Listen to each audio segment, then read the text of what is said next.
paz do Senhor, amados e queridos irmãos, graças a Deus por mais uma oportunidade que o Senhor nos tem concedido de estarmos juntos, em especial nesta data, nesta manhã de domingo, estar com os irmãos para juntos estudarmos a poderosa palavra do Senhor nosso Deus, na lição 6ª da nossa Escola Bíblica Dominical, que tem como título A Teologia de Elifaz. Só os pecadores sofrem? Há uma pergunta muito profunda na sua teologia. Só os pecadores sofrem? Nós vamos estar juntos estudando esta temática e com certeza o Senhor trará a nós uma iluminação espiritual muito grande. O nosso texto áureo diz assim: lembra-te agora qual é o inocente que jamais pereceu, e onde foram os sinceros destruídos? Segundo eu tenho visto, os que lavram iniquidade e semeiam mal, cegam isso mesmo. Jó capítulo 4, versículos 7 e 8. Vemos aqui então a ideia do Elifaz, é que quando alguém recebe um mal é porque semeou o mal. Na verdade, nós também cremos na lei da semeadura, mas essa doutrina que só os pecadores sofrem, ou a pessoa está sofrendo porque é um pecador, ela não encontra base na Bíblia. Não há uma base bíblica para fundamentar esse ensinamento. Nós sofremos por causa do pecado e não porque cometemos algum pecado específico. É claro que tudo tem uma consequência, tá certo? Mas não nesse sentido. Todos nós estamos sujeitos a errar, a falhar, a pecar e ser reprovado pelo Senhor nosso Deus. A verdade prática vai dizer: embora transcendente, Deus tem prazer em se relacionar com um homem terreno. Ou seja, Deus está mais elevado do que nós, os seus pensamentos é mais elevado que os nossos pensamentos, os seus caminhos mais altos do que os nossos caminhos, mas Deus, quando cria o homem, quando faz o homem, ele fala: olha, façamos o homem conforme a nossa imagem e semelhança. E além disso, Deus vai dizer que foi muito bom ter criado o homem. Por quê? Sempre houve e há o desejo de Deus de se relacionar com esse ser que ele criou, que ele formou junto do Filho e junto do Espírito Santo.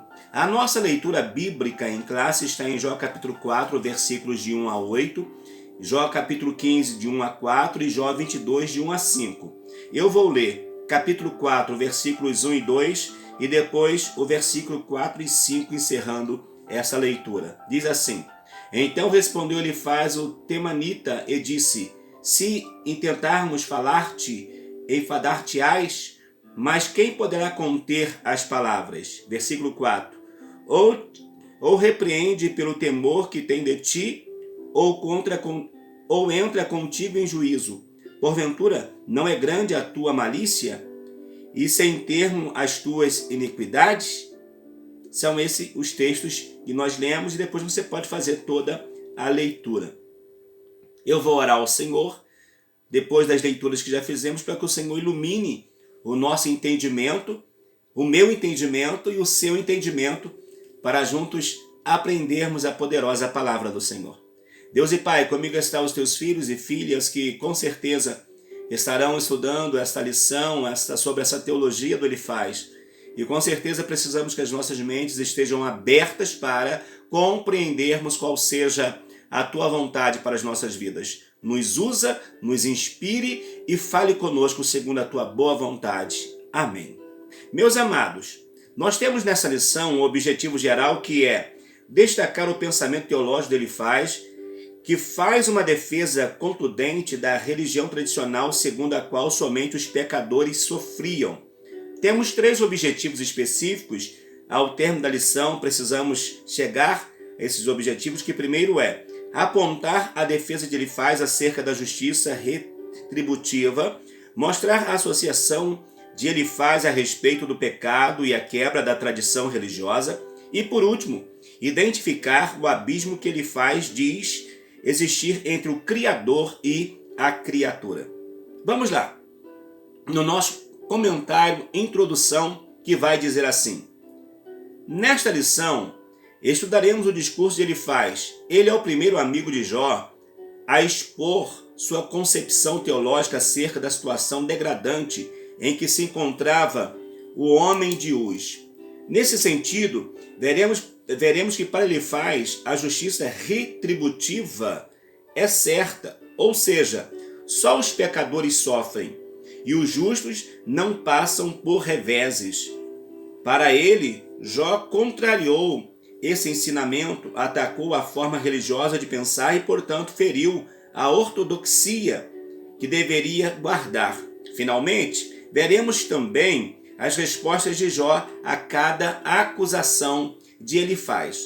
Vamos lá então nessa introdução, quando o comentarista diz para nós então que, segundo Elifaz, ele acreditava em uma teologia, né, ou em uma justiça retributiva, ou seja, que Deus estava dando a Jó, porque estava fazendo com Jó, talvez cumprindo na vida de Jó algo que Jó havia realizado. Quando nós, ao observarmos a palavra, nós vamos ver que não tem nada disso. Pelo contrário, Jó não teve nada a ver com a história. Deus é que vai conversar com Satanás e vai perguntar: tu viu o meu servo Jó? Então Jó não é porque ele tinha falhado, ele tinha errado, pelo contrário. A Bíblia vai dar testemunho de um homem temente, reto e fiel ao Senhor nosso Deus. Então não existe essa questão de justiça retributiva e também essa ideia de que só os pecadores sofrem. Todos nós estamos sujeitos. Inclusive você, amigo, você, irmão, eu também, como ministro, como pastor, não estou livre de sofrimento. Não estou livre de ter um sofrimento dentro da minha casa, junto da minha família. Não estamos livres disso. Todos nós podemos passar por esses momentos, sim, mas precisamos ter a certeza de que o Senhor, Ele está conosco em todo o tempo. No primeiro tópico que nós vamos abordar, diz: os pecadores no contexto da justiça retributiva, a lei da semeadura e da colheita. O homem colhe o que plantou e também a queixa de Jó. Vamos lá então, amados. A lei da semeadura e da colheita. Depois de firmar um princípio oriental de cordialidade, Elifaz se dirige a Jó com uma defesa contundente do pensamento teológico tradicional, a justiça retributiva. Ele está firmemente convencido de que a lei de causa e efeito é um princípio da ortodoxia teológica que não pode ser contraditado. Ou seja, como eu disse, a Bíblia vai dizer que tudo que o homem semear, isso também colherá. Isso é fato, amados. Isso é fato. Mas, no contexto da vida de Jó, nós vamos ver que há uma permissão divina e há uma ação maligna por detrás. Uma permissão de Deus e uma ação maligna. Jó não está vivendo esse momento terrível, triste na sua vida, porque era um homem relapso, um homem que vivia de qualquer maneira, um homem que não tinha padrões morais. Não tem nada a ver. Pelo contrário, se ele fosse receber por aquilo que ele estava produzindo, receberia muito mais, que é o que vai acontecer no fim da sua história. Então, essa questão de lei de semeadura existe. Isso é fato, existe, mas não no caso de Jó, né? Jó, o que recebe de mal e o que eu recebo de mal é a questão de nós sermos gerados pela semente pecaminosa. Aí não tem como nós escaparmos, tá bom? No segundo subtópico diz: o homem colhe o que plantou. Essa primeira parte do seu discurso compreende os capítulos 4 e 5, em que defende que o homem colhe o que plantou. Segundo eu tenho visto que os que lavram iniquidade e semeiam mal, cegam isso mesmo, disse Elifaz. Para Elifaz, nós habitamos em um universo moral que exige consequências de nossas ações. A Bíblia mostra esse princípio. Por exemplo, o salmista confirma confirma que Deus é bom e justo e por isso recompensa os bons e pune os maus. Isso também acontece. O Novo Testamento também atesta esse princípio, porque os olhos do Senhor estão sobre os justos, mas o rosto do Senhor é contra os que fazem males. Também é verdade. Portanto, ele defende que o pecado sempre produz consequências, mas que somente os pecadores pagam por isso. Tá vendo? Olha, segundo, o pecado sempre produz consequências. É uma realidade também, mas somente os pecadores pagam por isso. Então, todos pagam, porque todos nós somos pecadores. Se lembram quando alguém pergunta para Jesus, Jesus, mas quem pecou? Foi este ou foi aquele? Quem pecou, Jesus? E Jesus então vai responder, não, ninguém pecou, para que se cumpra, para que se manifeste a glória de Deus, o poder de Deus. Assim, segundo ele faz, se Jó estava sofrendo era porque havia pecado. Cabia a Jó então assumir a responsabilidade moral do seu pecado. Não havia outra opção. Mas aí eu pergunto aos irmãos que estão comigo estudando essa lição, Jó pecou ou pecou? Qual era o pecado de Jó? Quem iria apontar o pecado de Jó? Quem teria coragem de apontar o pecado dele? Só o próprio Deus teria condições de fazer isso. Porque moralmente, Jó era um homem de uma conduta ilibada diante do Senhor. Nos moldes do Novo Testamento, Jó seria um crente irrepreensível. Como alguém chegar para esse homem e apontar, olha, você está assim porque você está em pecado? Mas, amados, infelizmente, tem pessoas que têm esse pensamento até hoje, que até quando vão visitar alguém nos hospitais, chega lá e falam, você está assim porque você pecou? Você está assim porque você errou? Você está assim porque você transgrediu? E na verdade não é. É uma consequência, é algo natural de uma enfermidade que ninguém está livre disso. Mas as pessoas às vezes tomam pensamentos diferentes. Quantos são os que fazem acusações precipitadas quando alguém passa por momentos delicados na vida, não é verdade? Talvez você mesmo conheça alguém. Ou talvez você até no momento seu, você já até questionou, Senhor, será que fulano está vivendo isso porque ele pecou, porque ele errou? Não é isso? Nós não estamos livres também de omitir esses pensamentos, mas temos que ter o cuidado, porque o julgamento está com o Senhor. Ao julgar precipitadamente, muitos cometem injustiças e se esquecem de que Deus é que tem o poder, de ver o lado de toda a questão. Nós olhamos somente por um prisma, mas Deus vê o prisma por completo. Nós olhamos de um lado, mas Deus vê de cima. E quando o Senhor vê de cima, Ele consegue ver todas as coisas ao mesmo tempo. No nosso terceiro subtópico diz assim, a queixa de Jó. Em sua defesa, Jó se contrapõe à teologia de Elifaz. Essa teologia era a base de como se imaginavam o universo governado por uma lei moral de causa e efeito. Ou seja, pecou, morre. Falhou, morre. Tipo assim, blasfemou contra Deus, pecou contra Deus, morre. Tudo que alguém fazia, ele tinha uma ideia que ele teria uma retaliação. Se fosse contra Deus, por parte de Deus. Se fosse contra alguém, por parte do seu próximo. Então tinha essa lei moral de causa e efeito. Há uma recompensa para os bons e punição para os maus. Elifaz não estava de todo errado, mas equivocou-se quando pensava que esse pressuposto era o único existente. Trata de parte da verdade, mas não de toda. Sua teologia não se aplica no caso de Jó. Foi o que eu já disse, amados. Há pontos que é verdade, sim, e há pontos que não. Há uma lei de semeadura?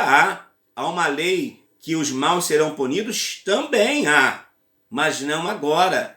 E não compete ao homem, ao ministro, ao amigo, fazer esse pré-julgamento. O julgamento está com Deus, o julgamento está com o Senhor, e o Senhor julga segundo o seu querer, segundo a sua boa vontade. O patriarca não aceita a tese de Elifaz e por isso sente-se alienado a Deus, de si mesmo e de seus amigos. Isso leva Jó a se queixar de Deus. Ele se queixa pela sua atual situação. É uma queixa fundamentada ainda nos antigos pressupostos teológicos. Ele era justo, não estava em pecado, portanto, não merecia sofrer.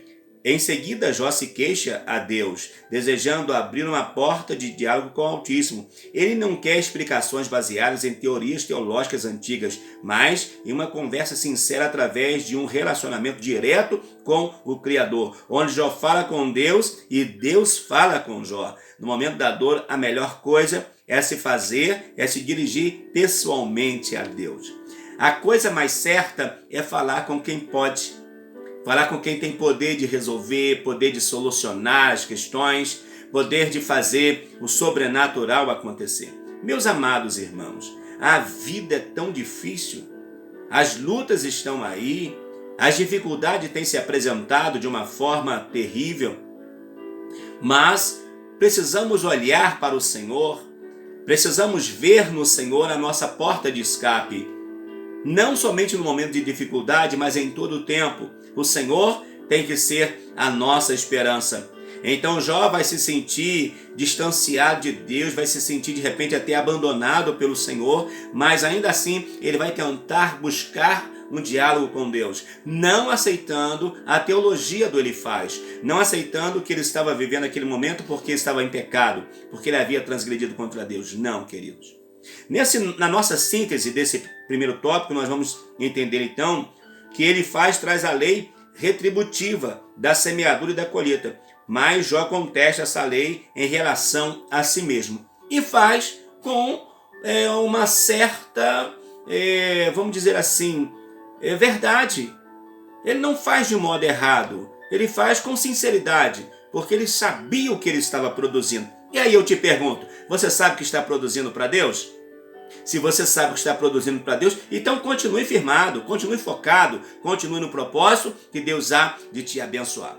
Amados, chegamos ao final do nosso primeiro tópico e daqui a pouquinho vamos entrar no nosso segundo tópico, que já vem aqui, olha, os pecados no contexto da tradição religiosa.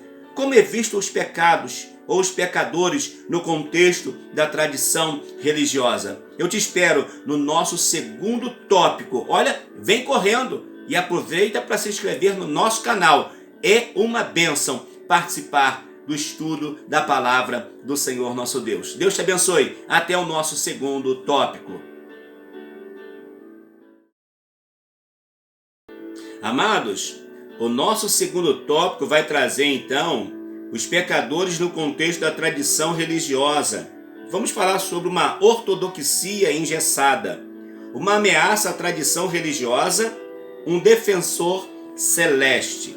Diz assim, então, uma ortodoxia engessada. Em seu segundo discurso, Elifaz argumenta que as palavras de Jó são uma ameaça ao dogma religioso aceito. E tu tens feito vão o temor e diminuído os rogos diante de Deus. Assim, se Jó estivesse certo, a religião tradicional, que sempre ensinou a prosperidade dos bons e o sofrimento dos maus, estaria errada. Nesse contexto, Jó era uma ameaça àquela forma de pensar. Por isso, Elifaz ataca Jó de uma forma contundente, dizendo que suas palavras não revelam sabedoria, mas são palavras ao vento. Olha só, amados irmãos, uma ortodoxia engessada, ou seja, um ensinamento que está engessado, um ensinamento que de repente não está sendo produtivo naquilo que foi enviado, o que precisa.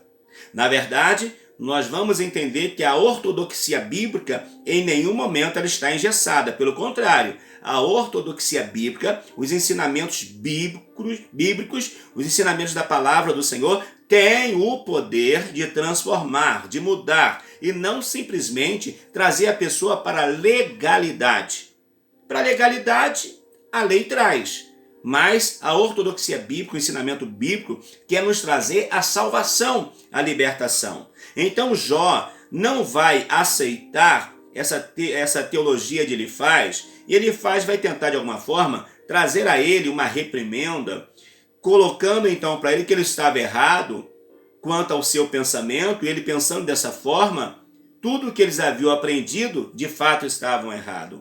Mas, queridos, segundo a Bíblia, de fato, o pensamento era um pensamento da época. Um pensamento, como nós lemos nas lições anteriores, que o pensamento era a pessoa que falha, ela vai pagar uma conta. Aquele que erra vai pagar uma conta. Logo, se tem enfermidade é porque houve pecado. Se tem uma desgraça dessa na vida de alguém, de perder fazenda, perder riqueza, perder filhos e agora está no monte de cinzas, se coçando com caco de telhas, ou está tendo as suas feridas lambidas por cães, enfim, era algo inaceitável para um homem bom. Queridos, pela lógica humana, nós também podemos pensar assim. Poxa, fulano é tão bom, e por que ele está vivendo assim? Por que aquela pessoa que pratica o mal não está recebendo o mal que ela pratica? Por quê? Por quê? Por quê? Por quê? Só que Deus ele tem um caminho que anda que não é o nosso caminho. Deus não trabalha, e vale a pena ressaltarmos até que as nossas justiças não são como as justiças de Deus. Então, queridos, o pensamento que ele faz, até certo ponto está certo, mas Jó também estava certo no seu ponto de vista. Porque acredito que Jó, quando olhava para dentro de si mesmo, ele não via nada que pudesse desabonar a sua conduta. Pelo contrário, ele sabia de tudo que havia produzido para Deus. O defensor é celeste, porém antes uma ameaça à tradição religiosa. A partir do versículo 7 do capítulo 15, ele apela para a tradição religiosa como forma de validar seu princípio teológico. Que sabes tu que nós não saibamos? Que entendes que não haja em nós? Também há entre nós encanecidos e idosos, muito mais idosos do que teu pai. Segundo ele faz ainda que fossem homens sábios, Jó não era mais sábio nem mais antigo do que o dogma que ele estava negando. Ou seja, queridos, a questão do dogma religioso. E tem gente que é preso ao dogma religioso até hoje. Gente que são presos às tradições religiosas. Não, eu não posso deixar essa tradição porque essa é a tradição de meu pai. Quando alguém chega, hoje, graças a Deus, já não sou tão menino assim, mas quando comecei ao ministério pastoral, hoje eu tenho 16 anos de ministério pastoral, estou com 51, então logo eu estava aí com meus 30 e poucos anos, quando eu assumi o ministério pastoral. Então alguém poderia olhar para mim e me chamar de menino? Eu sei que alguns até hoje, que têm os cabelos mais brancos do que o meu, têm uma idade mais avançada do que a minha, podem até pensar assim. Mas os dogmas religiosos, em si mesmo, não têm poder de salvar. As teses do homem não têm poder de salvar. O credo que a igreja institui não tem o poder de salvar. O que pode salvar, sim, é o Deus que inspirou aquele credo. É o Deus que inspirou aquele dogma, mas não os dogmas, não os ensinamentos. Os ensinamentos são profundos, e são importantes, mas não pode ser maior do que o Deus que inspirou esses dogmas, esses ensinamentos. Isso é quando os dogmas são de fato inspirados por Deus, porque muitos são invencionices humanas. Registra aí, invencionices humanas. Pessoas que criam só para satisfação do seu próprio ego. Então, ele vai questionar Jó: você é um sábio. Mas aonde passou a sabedoria por nós e chegou a você que nós não sabemos? O seu pai foi um grande homem, o seu pai foi um grande ancião, mas nós temos homens hoje ainda que são hoje ainda estão aqui e são mais anciãos do que foram seus pais. E nós aprendemos com eles. E agora você vai abrir mão disso? Só que a palavra de Deus é assim. A palavra veio para quebrar a tradição. Alguém disse para Jesus: mas você não pode curar no sábado. Mas Jesus fala: mas não leu no sábado o que Davi fez com seus soldados? Quer dizer que no sábado, se um animal seu desprender da manjedoura e cair, você não cuida? Então Jesus veio para romper também com o dogma religioso da sua época. E nós hoje também precisamos romper com o dogma religioso de muitas religiões. Não dá para aceitar. São ensinamentos inaceitáveis.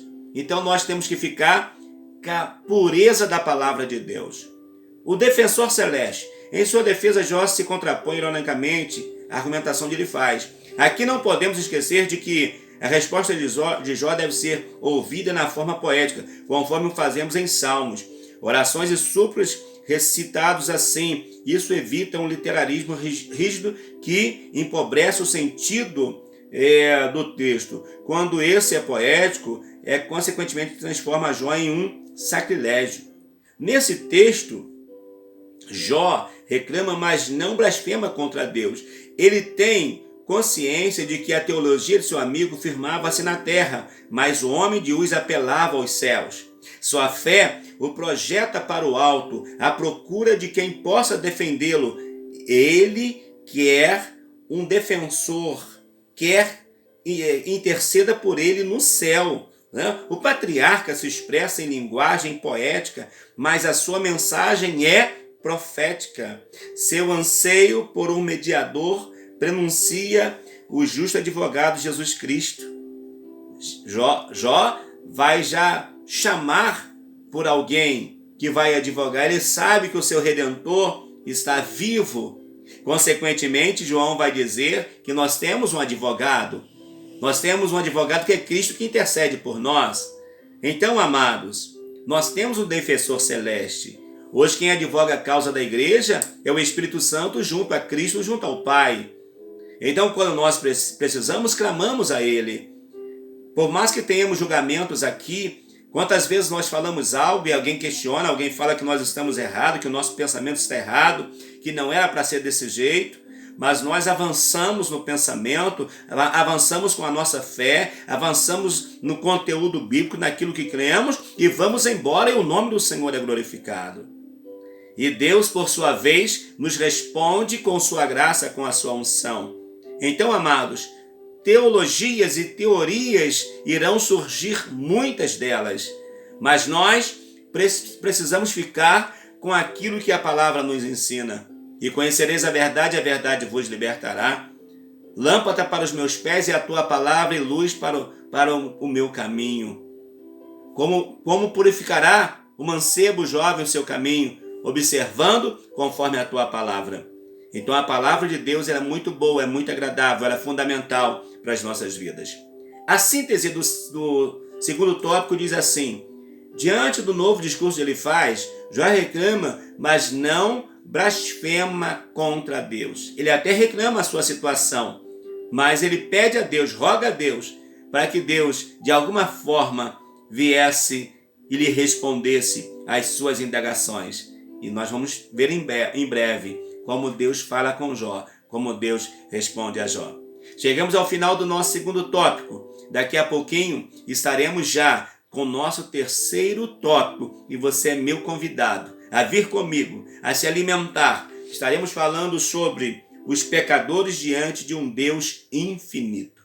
Os pecadores diante de um Deus infinito. Com certeza, Deus irá falar ao meu e ao teu coração. E aproveite, convide mais alguém, mande para mais alguém, compartilhe com mais alguém e vamos juntos adorar ao Senhor nosso Deus.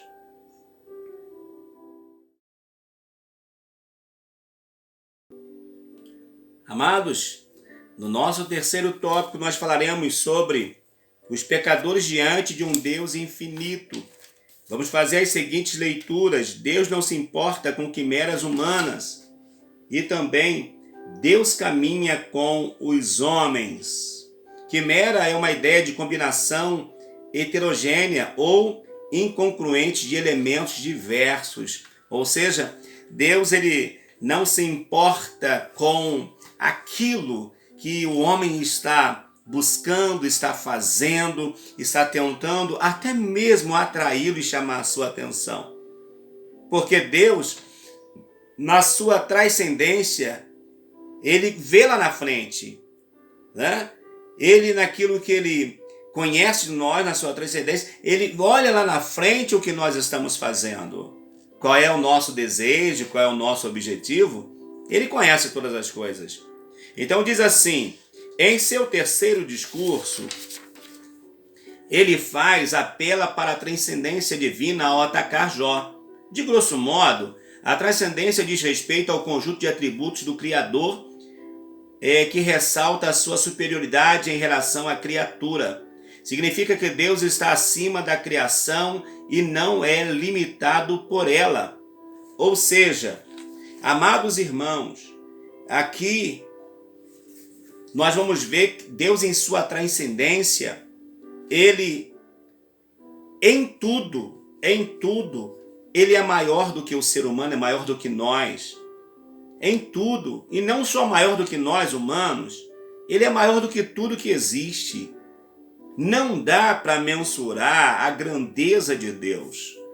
Não dá para nós medirmos a grandeza de Deus. Não dá para nós medirmos o amor de Deus. Não tem como. Então, todo esse conjunto dos atributos divinos são atributos que só o Criador tem. São atributos que fogem, na verdade,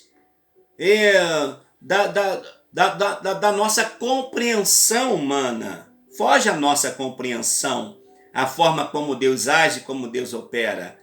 Então Deus tem atributos que só Ele tem, só a Trindade Divina tem. Realça, portanto, a infinitude divina em contraste com a finitude humana, ou seja, Deus é infinito e um homem é infinito. Para Elifaz, o sofrimento de Jó era um atestado de que ele havia pecado e que por isso Deus o havia abandonado. Olha só, ele era grande e não poderia se envolver em quimeras. A ideia de Elifaz é que Deus, sendo grande, ele não se envolvia em questões humanas, principalmente nas do pecador, né? A teologia de Elifaz destaca um Deus transcendente, porém distante, que não se importa muito com o que acontece aqui na terra. Olha só, amados, indiferente às coisas que criou. Não adiantava Jó chorar ou reclamar, ele precisava se arrepender. Queridos, permita dizer algo, que esse pensamento é um pensamento satânico. Esse é um pensamento diabólico, que ele tenta infiltrar nas mentes das pessoas exatamente isso. O que ele tenta infiltrar? Olha, Jesus veio, Jesus morreu por você, Jesus salvou você, agora você é salvo por ele, mas cadê Jesus? Jesus te abandonou. Esse é o pensamento diabólico. Jesus te abandonou. Por quê? Porque se Jesus não tivesse te abandonado, você não estava passando por isso. Você não estava vivendo esse problemão. O seu pai não tinha partido, a sua mãe não tinha partido, o seu filho não tinha partido. Você não estava doente, você não estava sofrendo talvez com câncer, você não estava sofrendo com Covid. Enfim, essa é a ideia que o inimigo quer trazer em relação a Deus para nós. Que Deus, ele nos salvou, mas está tão distante de nós que não quer se relacionar com a gente. Mas aí o salmista vai dizer que quando alguém aqui na terra fala com ele, ele tem o prazer de se inclinar para ouvir a sua voz. Fala ainda que quando ele está alegre, a alegria dele é a nossa força. Diz ainda que o Senhor é o nosso pastor e nada nos faltará. Fala ainda que ele é o nosso refúgio e fortaleza, socorro bem presente na angústia. Fala ainda que ele está no meio dela e não será abalada. Oh, queridos, então nós temos motivo suficientemente para não aceitar como Jó essa doutrina do Elifaz, essa teologia do Elifaz. E é uma teologia que está em voga até os dias de hoje. Quando alguém vai ensinar que se você está doente é porque você está em pecado. Se você está passando por isso é por causa dessa situação. Sempre tem uma saída. E outros vão dizer ainda, se você está vivendo isso é porque Deus te abandonou. Mas saiba de uma coisa, a promessa de Cristo repousa sobre mim e repousa sobre você. Eis que eu estou convosco todos os dias, até a consumação dos séculos. Você acredita nessa verdade? A promessa de Deus está sobre a sua vida. E o Senhor está contigo em todos os momentos, em todos os tempos. O Senhor não te deixa, não te abandona, meu amado. Então Jó estava certo e não aceitar essa doutrina, porque essa doutrina não tinha a ver com ele. Podia haver com tantos outros, inclusive de repente até com o próprio Elifaz, mas com Jó essa doutrina não tinha a ver. E a questão de que Deus não se envolve nas questões, em parte sim. Tem questões que eu arrumo os problemas, eu vou ter que me virar. Depois de eu clamar muito, Deus pode até ter misericórdia de mim e me ajudar. Mas Deus se preocupa sim com os mínimos detalhes da minha e da tua vida. Deus está preocupado com você agora. Deus sabe as noites que você não dorme, ou por que você não está dormindo, o que você está passando. Deus cuida de você. Deus caminha com os homens. Nessa parte da poesia, Jó expõe seus argumentos de forma mais clara. Ele demonstra que nunca negou a transcendência de Deus como ele faz, quer dar a entender. Ele reconhece que Deus é excelso e pode fazer o que intentar, o que bem quiser. Mas se ele está contra alguém, que então o desviará? Se Deus se levanta contra alguém, quem pode escapar? Operando Deus, quem impedirá? Não tem como alguém se desviar da ira, do ardor de Deus. O que sua alma quiser fará. Todavia, esse é apenas um lado da história. Jó está consciente que esse Deus, embora grande, também caminha com os homens. Né? Deus caminha, ele tem um caminho na tormenta. Deus tem um caminho na dificuldade. Deus, quando nós estamos no momento difícil da nossa vida, ele está passando com a gente. Vale a pena ressaltar aquela poesia, Pegadas na Areia, quando o homem pensa que está só, que não está caminhando com o Senhor. Pelo contrário, o Senhor está o levando em seus braços. Ou, deixa o Senhor levar você também no meio dessa tormenta, no meio dessa aflição. Olha, a ideia do texto hebraico é que Jó passa a ficar cada vez mais seguro e consciente, não apenas de seu caminhar com Deus, mas do caminhar de Deus com ele. É exatamente isso. Não devemos temer mais em ficar diante de Deus, pois o andar com ele é reto. Em Cristo Jesus, Deus caminha com os homens, sendo o Altíssimo transcendente, envolve-se com seus seres humanos nos diversos detalhes da vida. Então, Deus tem o desejo de caminhar com a gente. Ele caminha hoje por meio do seu Filho Jesus Cristo, por meio do Espírito Santo. Deus caminha com cada um de nós. Deus tem o prazer de caminhar com seus filhos, que tem o prazer de nos abençoar, o prazer de agir poderosamente nas nossas vidas. Nós temos a síntese desse tópico terceiro que diz: enquanto para Elifaz Deus não se importava com as quimeras humanas, para Jó ele caminhava com os homens. Deus caminha com os homens. Se lembram de Moisés?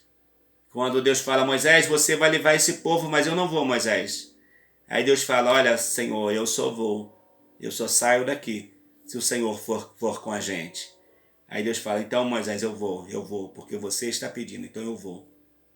Oh, meu Deus! Mas que bênção termos a certeza de que o Senhor caminha comigo, caminha com você. Conclusão, amados. Estudamos o pensamento teológico que ele faz, um dos amigos de Jó. Para ele, só os maus sofriam os infortúnios da vida. Ele estava convencido de que, ao se negar a reconhecer de que estava em pecado, Jó depunha contra a religião tradicional que sempre associou as desgraças ao cometimento de algum pecado. Para ele, Jó estava abandonado por Deus, e isso era uma prova irrefutável de que havia pecado. Jó o contrapôs e defendeu sua integridade e comunhão diante de Deus. Verdade, Jó estava certo. Então, queridos, se mesmo que o ímpio, na teologia do Elifaz, mesmo a pessoa sendo ímpio, que fazia mal, mas não acontecia nada aparentemente na vida desse ímpio, então esse ímpio era próspero, estava gozando da bênção de Deus. Aí nós vamos ver o salmista indagando ao Senhor: Senhor, mas como pode ser isso? Eu sou o teu servo, sou temente, sou fiel e não tenho tanto que os ímpios têm. Mas Deus fala para ele: fica tranquilo, meu filho, porque os ímpios têm só para essa vida. o que você tem, o que você está armazenando é para a vida eterna. Queridos, o que nós estamos armazenando com Deus também é para a vida eterna. Então aproveite e não deixe que a doutrina ou as acusações dos disseminadores das doutrinas que ele faz venham trazer perturbação à sua vida espiritual. Saiba, o Senhor caminha com você. O Senhor tem o prazer de caminhar com você. Obrigado por ter participado comigo desse estudo. Obrigado você que vai curtir, que vai compartilhar, que vai enviar para mais alguém. Você que já se inscreveu, que vai se inscrever agora, é muito fácil. Só envie embaixo aqui no vídeo, clicar, se inscrever, acione o sininho e vai ser uma bênção. Obrigado. Tenha um domingo de paz, um domingo próspero na presença do Senhor nosso Deus. Vamos orar? Senhor Deus e Pai, entrego o meu irmão e a minha irmã em tuas mãos. Suplico sobre ela o teu favor. E caso alguém está vivendo um momento de enfermidade, de luta, de tragédia, de dificuldade, portas fechadas, situações que não vê saída, caminhe com ele nessa tormenta e lhe dê a vitória, Senhor. Eu oro crendo na tua atuação, no teu poder e tua manifestação de autoridade. Pai, fica conosco, Senhor. É que eu te peço em nome de Jesus. Que o amor de Deus Pai, que a infinita graça do nosso Senhor e Salvador Jesus Cristo, que a comunhão e as consolações do Espírito Santo sejam sobre cada um de nós, que amamos e aguardamos a volta do Senhor, e todos nós que cremos dizemos amém. Meu amado, tenha um domingo de paz e um estudo abençoado em nome do Senhor Jesus. E eu lhe convido a fazer uma visita também nos nossos vídeos. Nós estamos com o nosso comunhão diária com Deus. E em breve teremos mais algumas novidades. Você sabia? Vai ser uma delas. Né? Com certeza vai ser muito bom. E Deus há de nos orientar para trazermos conteúdos que possa fazer a diferença na sua vida como servo de Deus. Que Deus te abençoe. Tenha um domingo abençoado junto de todos os seus em nome de Jesus.